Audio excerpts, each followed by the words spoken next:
When a young Columbus woman won big on The Price is Right, she didn't just cash in. No, she turned her winnings into something that could help families all over the country.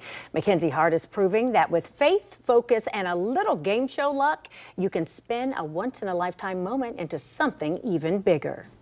At just 24 years old, Mackenzie Hart has already proven she knows how to turn opportunity into impact. Since she's from Columbus, not far from Cleveland, what do we got for her? You can head down to the Circleville Pumpkin Show in your new SUV!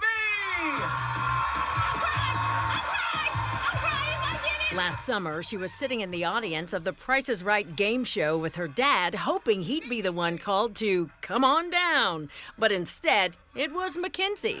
I'm gonna do 25,000. I am very competitive, so I was locked in and focused. I was excited to be able to experience that with my dad, who I originally brought to be on The Price is Right. We're gonna find out who wins right after this. We'll be right back. And that was opportunity knocking. Honestly, just disbelief, because I was like, did I actually win The Price is Right? This show has been on for 53 years, and my dad's watched it as a kid, so that was just it was an incredible moment. But instead of parking a shiny new boat or car in her driveway, Mackenzie made a bold choice. She took the cash value of her prizes and invested in an idea she says came straight from real-life need.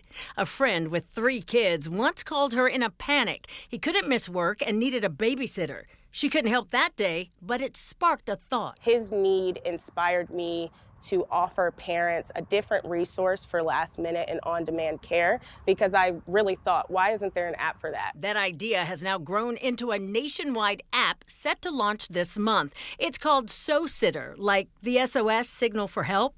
The SOSitter app will connect families with trusted, background-checked caregivers for children, pets, and seniors. You could book someone weeks in advance if you need to, but as I said, the story about my friend, really we're serving last-minute, on-demand care needs. So think Uber, but for child, pet, and senior care. While many young entrepreneurs would find starting their first business a bit scary, Mackenzie says she's relying on something stronger than fear. Like I said, I rely on my faith. I do not have any fear. I'm not scared. I know it'll always work out for my good. All right. Well, the real prize for Mackenzie was finding her purpose. She's launching her SOSitter app this weekend with a community party. And you can find more information with this story on 10tv.com.